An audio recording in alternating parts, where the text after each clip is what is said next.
Sirius XM NASCAR Radio. NASCAR News now. Kyle Busch was in the mix for his first Daytona 500 win into the late going on Sunday. His crew chief, Randall Burnett, a guest with John Roberts and Chocolate Myers on Trade Paint, gave his view of working with Busch for the first time in the Great American Race. We learned a lot of stuff about, what we need to do for Daytona and Talladega later in the year as far as getting the balance of the car right for him. There's, some things that we didn't really get to experience in the 150s with the primary car because we kind of were up in the top, 3 or 4 all night long. Once we got back in the pack, it kind of showed where our car was maybe a little weaker or a little better than other guys. So it gave us a little bit of a notebook to have something going forward for the rest of the super speedway races and be able to communicate about it and really start building for the future of this season for us.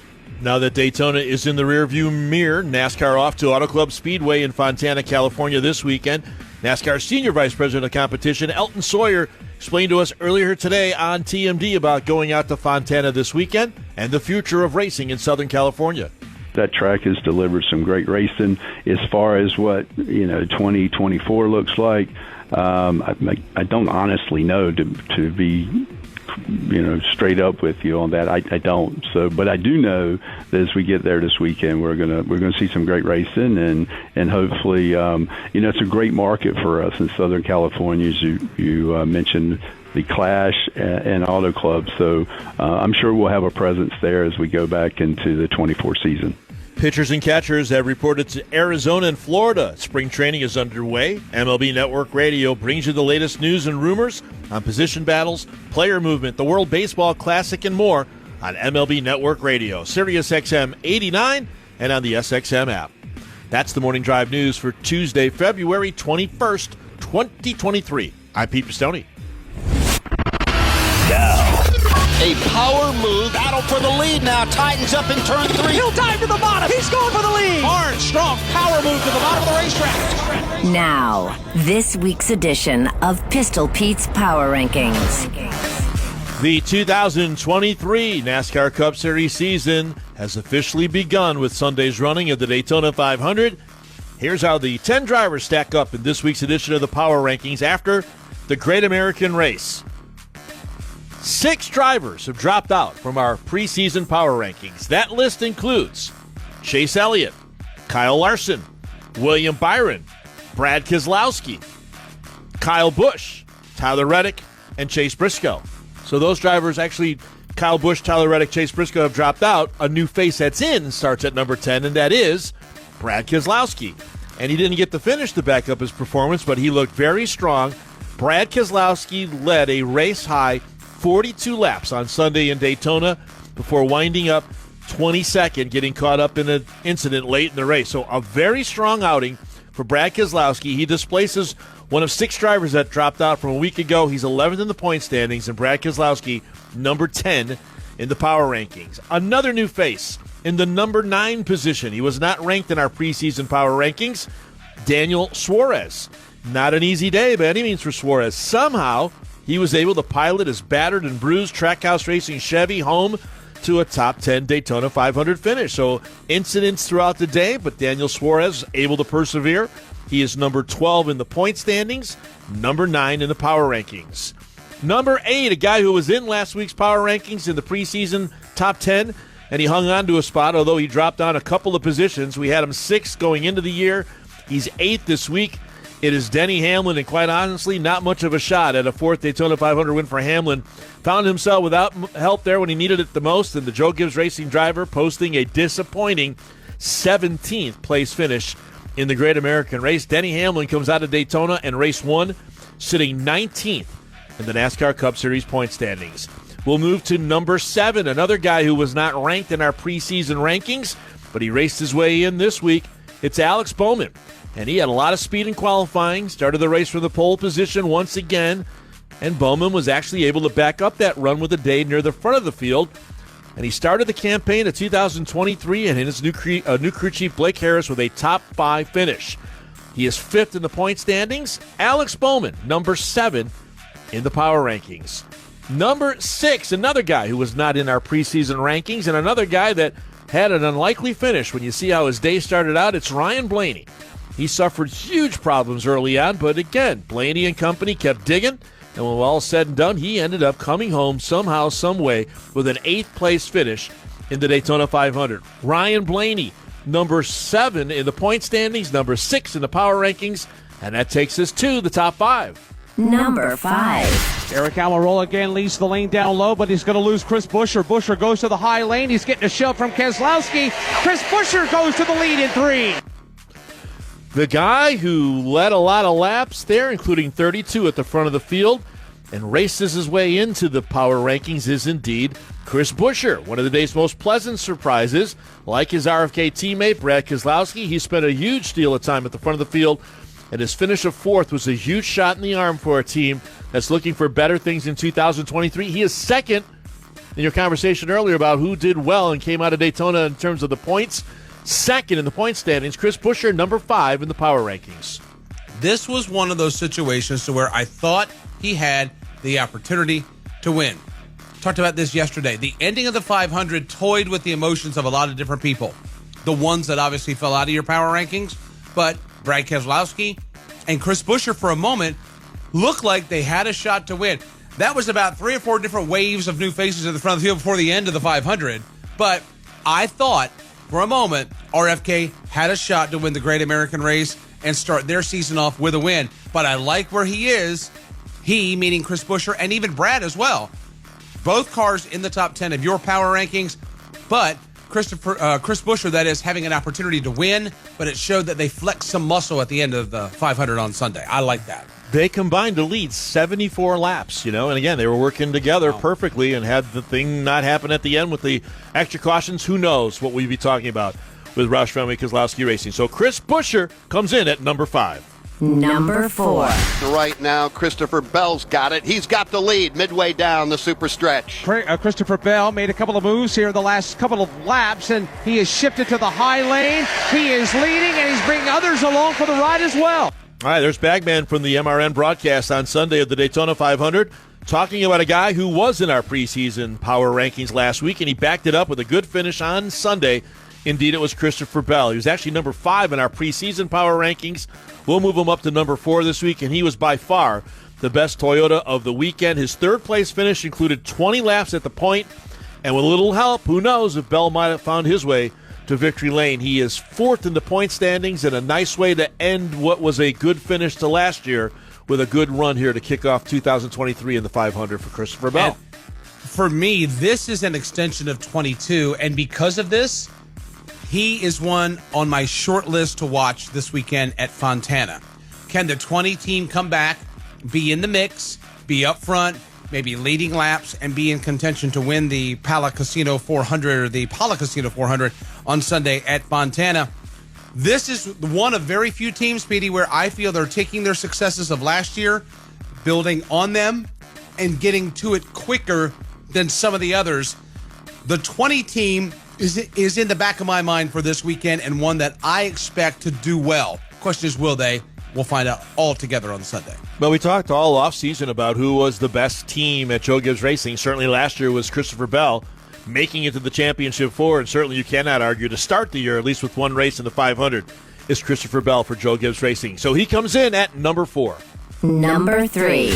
Now the race back to the stripe. The green and white checkered flag is in the air. Who's going to get here first? Bowman on the outside. Chastain on the inside at the line by inches. It's going to be Ross Chastain who scores the stage win. Stage 2 is complete. Chastain literally by inches over Alex Bowman. All right, that's Jeff Striegel from the MRN broadcast. Another guy that did make our preseason power rankings, backs it up with a decent day in the Daytona 500. Indeed, that is Ross Chastain. Number 3 last week, number 3 this week. Pretty quiet overall. You heard Jeff there describe the fact that Ross Chastain did win a stage, good enough to open up the season with a top 10 finish in the Great American Race. He's number 6 in the point standings, and I would say, Bagman, that's a kind of a holding serve for Ross Chastain to kick off the year for Trackhouse Racing.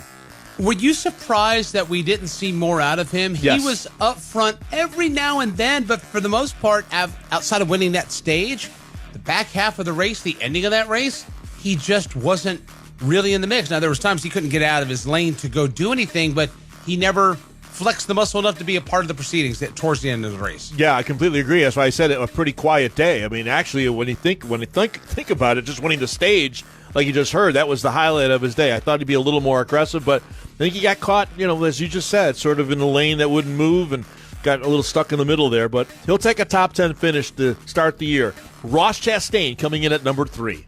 Number 2. At the start-finish line right now, Ricky Stenhouse Jr. pounds the roof of the car, pumps his hands in the air, and climbs up and celebrates with the fans here at Daytona. Ricky Stenhouse Jr. has won the Daytona 500. Caution's out! Keep digging. Stay in the gas. Stay in the gas. Caution's out. Hold up. We coming to the checker? Yep. Stay on the track. Caution and checker.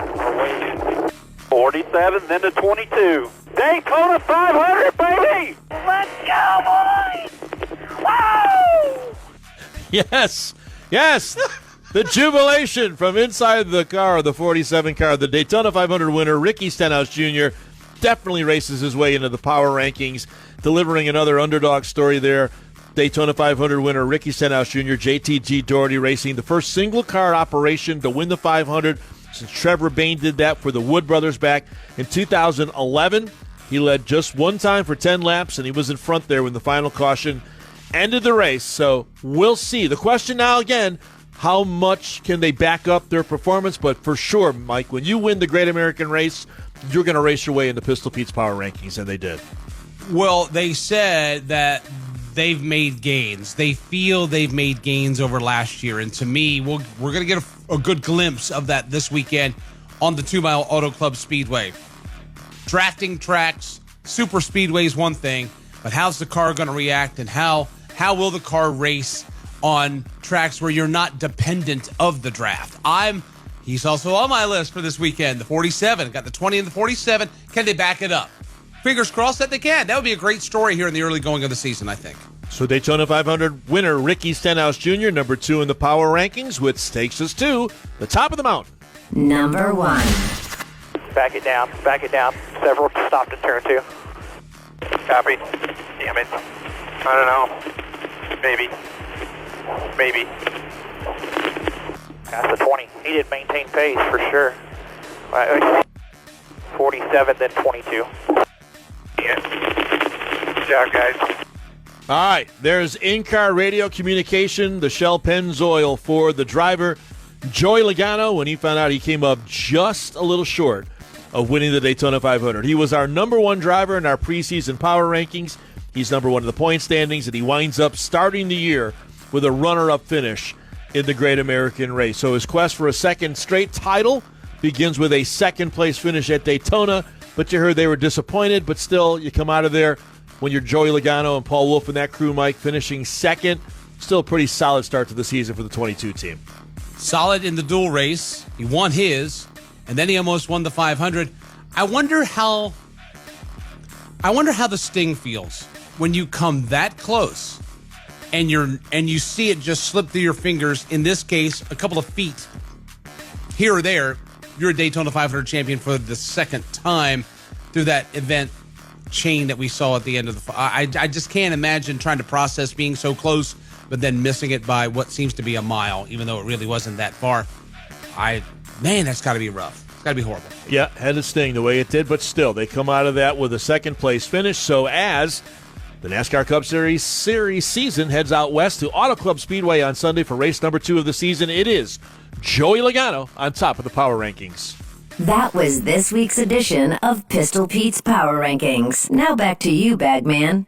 Thank you, darling. You can see these power rankings on the SiriusXM Sports blog. I want to back up, though, Petey, to the ones that didn't make it in. 3/4 of the Hendrick fleet did not make it in. They had a rough speed weeks, and now they have to deal with this on Tuesday. Another sting, as it were, in the wake of the Great American Race. Well, again, I say this every year when we do this after the Daytona 500. You got to take all this a little bit with a grain of salt. It's one race, biggest race of the year. Lots of people got knocked out, not by their own doing, and I get that and all. But still, to your point, Mike, Chase Elliott, Kyle Larson, William Byron, the last man standing out of that group there from Hendrick Motorsports was Alex Bowman, who won the pole and got a top 5 finish. So he stayed, or actually raced his way in to the power rankings. But yes, not the way Mr. H and that whole squad there at Hendrick Motorsports wanted to kick off the year with the Daytona 500. Tyler Reddick, tough sledding. We mentioned he only got 1 point because he got swept up. He got turned and then got wadded up and had to go early out of the 500. But Kyle Busch is in a better set of circumstances than Tyler Reddick is. Both of them were involved in crashes. On the points report, Kyle's on the better end of things, but we find Kyle Busch and Tyler Reddick, that off-season storyline of, well, who's gonna have a better season? Who's going to achieve more? Well, they both have started with adversity. What can they do to rebound and get themselves dug out of the hole that they find themselves in after the 500 on Sunday? I was kind of surprised. I thought we would have gotten one or the other, maybe even both. They had that good positive storyline. That just didn't come to be over the weekend either. I have no sense about Tyler Reddick, because, again, he was out there. He made, 117 laps, I want to say, before he got knocked out of the race. But I really have no sense about how he felt for the car and all that. I felt like they were just there for the first half of the race, and he got knocked out. And again, I'll go back and say the same thing for Chase Elliott, who got knocked out, or Eric Jones, who got knocked out. I can't really give you a gauge of what they were. But in Reddick's case, for sure, you wanted to get off to a great start because you're with a new race team. And to your point, they're always going to be compared, or at least early on, Reddick versus Kyle Busch, since they are the highest profile drivers, I think, in new places in 2023. Kyle wound up being a part of the race. Unfortunately, didn't end well for him, and Tyler, unfortunately, had no chance really to be an impact player in the Daytona 500. Their opportunity to be better happens this weekend at Auto Club Speedway, the Pala Casino 400 2-mile racetrack. We'll see if they're able to get out of the basement, as it were, and see how next week's power rankings are affected every Tuesday morning. Pistol Pete's Power Rankings, and again, the SiriusXM Sports blog, your destination. If you want to chime in on the conversation, we can talk power rankings. We can talk your takeaways from Speed Weeks 2023. 866-BIT-LANE. Tweet us at SiriusXM NASCAR, hashtag TMD NASCAR. Rudy Fugle, William Byron's crew chief, coming up at the top of the hour. TMD is brought to you in part by our friends at Las Vegas Motor Speedway. NASCAR weekend returns to Las Vegas March 3rd through the 5th. The event weekend will be a triple header again with trucks on Friday. For the Victoria's Voice Foundation 200, presented by Westgate Resorts. The Xfinity Alsco Uniforms 300 on Saturday. And the Cup Race, the Pennzoil 400, presented by Jiffy Lube on Sunday. Come watch the three Las Vegas-born drivers compete throughout the weekend. Kyle Busch, Noah Gragson, and Riley Herbst. Before the races start, the annual Hauler Parade will return on Thursday, March 2nd, and it will start at 6 p.m. near the Welcome to Fabulous Las Vegas sign. Joey Logano used to win in the Fall Cup race as a springboard to winning his second Cup Series championship, but it's anyone's championship this year. Make sure you visit the Neon Garage, home to driver appearances, live performance, and Victory Lane Trophy presentations after each race. Camping is available as well, and there'll be a free RV appreciation party on Saturday following the Alsco Uniforms 300. Tickets are available all 3 days at LVMS.com. That's LVMS.com.